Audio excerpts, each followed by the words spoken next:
Hello everyone, welcome you all to the Education NIKETAN platform. This is a discussion session regarding the 67 BPSC MAINS answer writing program which we have launched in the month of December. This 75-day program which we have launched on the demand of students.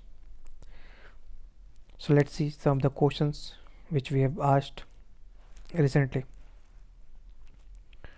The question was, even though the Indian parliamentary system is largely based on the British pattern, there are some of the fundamental differences between the two. Identify the major obstacles in the smooth functioning of parliamentary democracy in India. So this question consists of two parts. So in the first part, here the Indian parliamentary system and British parliamentary system need to be discussed, and what are the fundamental differences between the two need to be addressed. And the second part, the major obstacles that is there in the smooth functioning of parliamentary democracy in India. So before going on that, let's see some of the key points which need to be addressed while dealing with this question. So in this question, the first key point is the parliamentary system of government. So we need to address this concept in the early part of our answer, and in the second part we need to address the fundamental difference between the Indian and Britain form of parliamentary democracy, and the latter part we will need to address the major obstacles in the smooth functioning of parliamentary democracy in India. So in introduction we will try to introduce the parliamentary system of government in general. In the second part we will try to address the constitutional provisions related to the parliamentary system in India, and then we need to differentiate between Indian and British form of parliamentary system of government, and later the major obstacles there in the proper functioning of parliamentary system in India, and at the end we will try to conclude the answer with a suitable conclusion. So let's see how this question can be addressed. So what is parliamentary form of government as the question is demanded? The parliamentary system of government is one in which executive is responsible to the legislature for its policies and acts. As you all must be knowing that any government has a three organ, that is executive, legislature and judiciary. In this executive also there is two head, there is nominal head and the real head. So in this parliamentary form of government, the executive is responsible to the legislature. So the parliamentary government is also known as cabinet government. It is also known as cabinet government or responsible government or Westminster model of government, and it is prevalent in Britain, Japan, Canada and India. Here the real executive is accountable to the parliament and stay in office as long as it enjoys the latter's confidence. So here we will see what is this real executive and what is this meaning of legislature is. So as you all must be knowing that in India the highest authority is the President of India. He is the executive head of our country.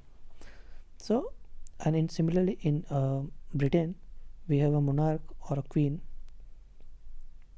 who is the nominal head. So the president appoints the prime minister, and on the recommendation of prime minister, president appoint the cabinet. The cabinet consists of ministers who are part of legislature. So in India we have legislature, we have Lok Sabha and Rajya Sabha. So Rajya Sabha is upper house and Lok Sabha is lower house. So The real executive is this cabinet and this prime ministers, led by prime minister, and the nominal head is president. The real executive is accountable to the parliament.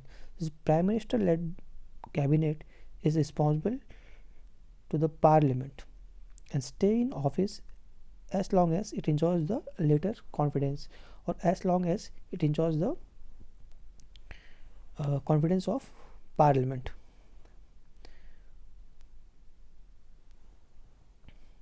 So India is a representative parliamentary democracy. So we'll see which are the keywords which need to be written in answer to fetch a marks.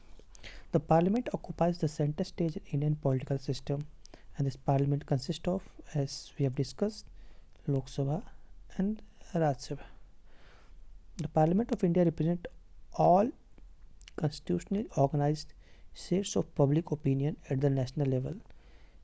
It epitomizes the sovereign will of the people of India. So, sovereign will of the people of India. It means what?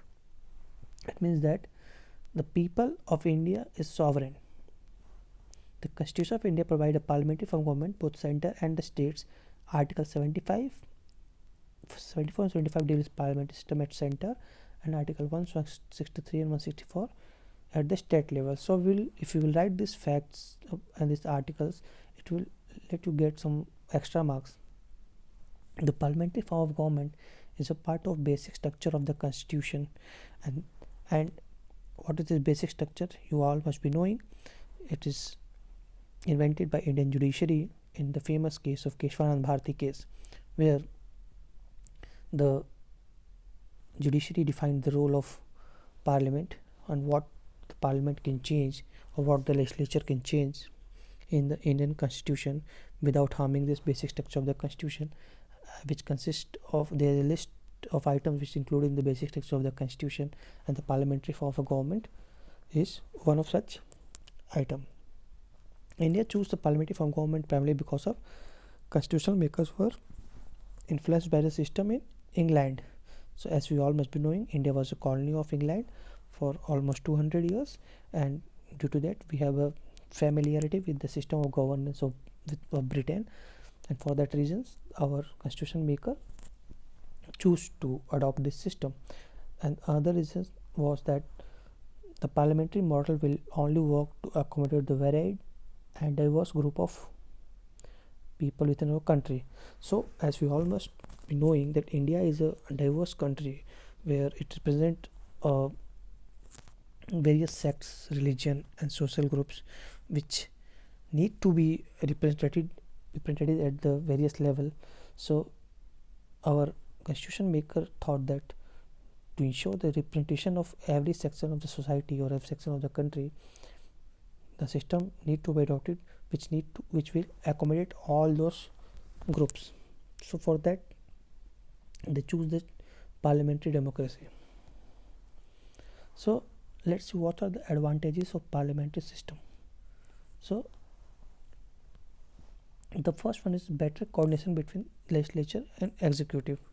As you all must be knowing, and we have discussed recently, that the executive are the part of legislature, and this executive is responsible to the legislature or parliament. Since the executive is part of legislature and generally the majority of the legislature support the government, it is easier to pass or implement them. So there is a scope of better coordination between these two organs of the government.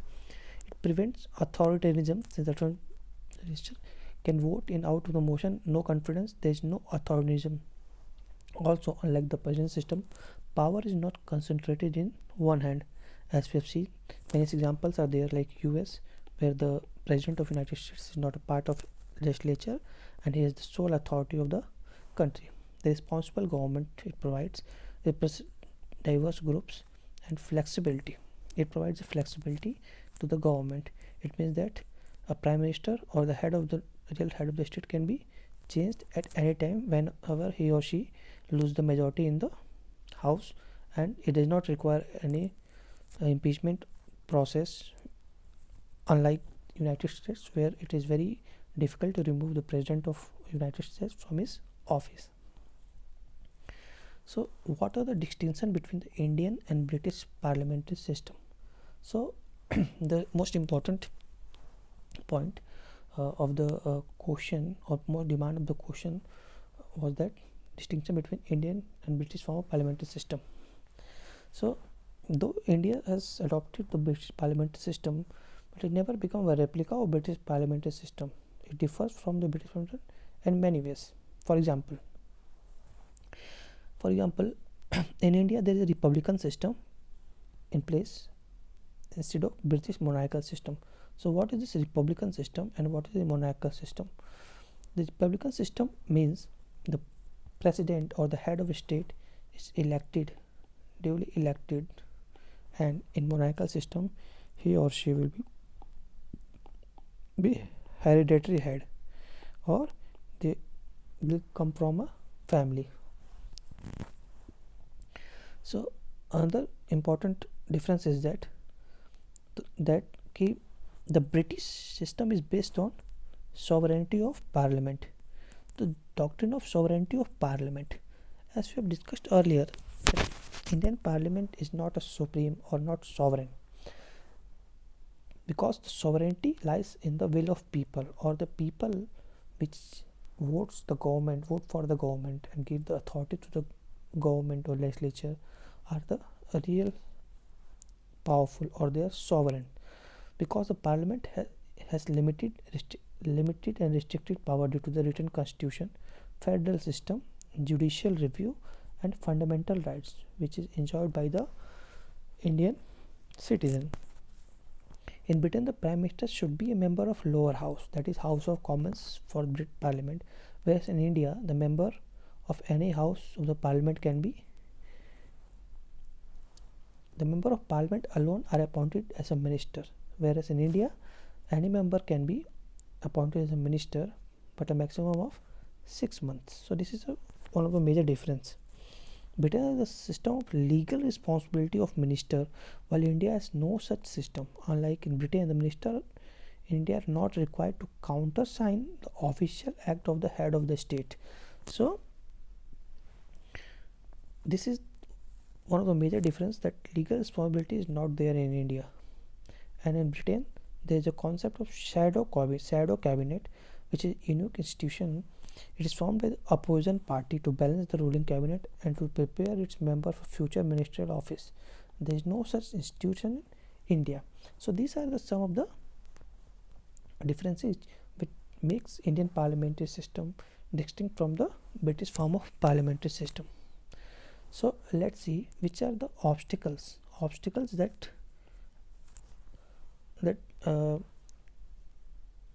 stop the proper functioning of the parliamentary system in India. So some of them are illiteracy, poverty, gender discrimination, casteism, and communalism. As you all must be knowing, the illiteracy and poverty, which hampers the development of citizen or development of the voter. If a person is not properly literate, it is not in a position to choose a proper representative, and this has often led to the misuse of office by various public servants or the public authorities who get elected as a member of parliament. This poverty, the gender discrimination, as you all must be knowing, the representation of women in the Indian parliament is very less in the last few years. The casteism detrimental to the Indian democratic setup, and this communalism and fundamentalism have always been a dangerous form in India, and it is subservice to the democratic political stability and destroys our glorious heritage of humanism and composite culture. It is opposed to secularism and even humanism. So these concepts are against the basic democratic principles like equality and fraternity. The other one is regionalism, which has been in news since last few decades, where the various regional parties and the regional forces has always been always kept the demand for different separate state and secession movement have been going on various northeastern states. It is also one of the danger for Indian democratic setup. The corruption is one of the major problem of Indian political system. Criminals of politics is one of that, and legislature. The quality of debates, the quality of parliamentary debate disorder, which has created a disorder and chaos in the system, is also one of the obstacles in the proper functioning of parliamentary democracy in India. So this way we can come to the conclusion where we have to provide a proper conclusion on the basis of our arguments which we have given in the previous sections. Let's say a conclusion: democracy can be successful and vibrant only when citizens imbibe and reflects its mindset, thinking and behavior the basic value like equality, freedom, secularism, social justice, accountability, respect for all. So they have to appreciate the opportunities for their desired roles and play proactive role to actualize the goal of democracy. So our constitution gave a parliamentary democratic system of governance. The recent emergence of proactive civil society and its movement against corruption has brought the people power to the forefront and has further strengthened the dependent on democracies. So despite all that limitations and obstacles, the civil society has always been at the center stage, and by keeping the citizens in forefront to make this parliamentary democracy successful. So this is the basic approach we need to follow while writing this answer or tackling the answer in the exam. There can be various other points which we can include, but these are the minimum requirement which we need to keep in mind while dealing with this question. So as we have promised, we will provide the discussion videos of some of the questions which we believe are important and can be asked in the upcoming exams. So this is the first video of this series. As you all must be knowing, we have launched our program, BPSC MAINS program. Our first batch is full. Our second batch, which we have started from 1st of January, is also almost full, and we have kept a very nominal fees for this program, that is 1200 to one-time fees and 650 monthly fees. We kept this fees by keeping at the students aspect, and in this we will provide 2 questions daily, one DI and one GS. We will also provide the model answer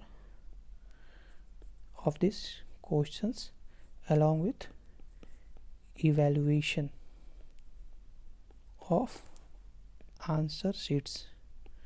So these are the things we are offering in this price, and we are also trying to provide this discussion session, and in 15 days we'll have a doubt session through a Zoom call.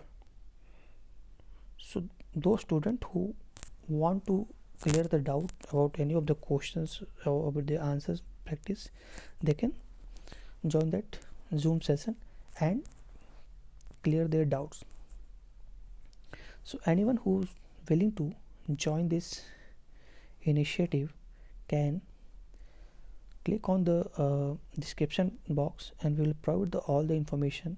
We are going to launch our third batch from 15th January 2022, and the registration for the third batch is going to start soon, and the fees will be going to be around 1500. Those students who want to join can join now, because in coming days we will raise the fees. As you all must be knowing, we are providing ample amount of services for this initiative. So I request all the students who are willing to prepare, or who are serious about their preparation, can be a part of this initiative and try to boost their main section in the time given by BPSC, because as we are expecting, the prelims is going to be held in the month of April if this COVID permits, and we need to see how time permits and how the prelims and how and when the prelims will take place. But in between we can strengthen our this part, that is GS part or answer writing part, so that whenever the mains exam took place, we will be ready for this and we can secure a good marks. So with this I'm ending this video, and whoever wants to join this program can check the description box. All the details are given there, and we will be providing all these services, or all these programs are run on the Telegram channel. They can join our Telegram group. Thank you everyone.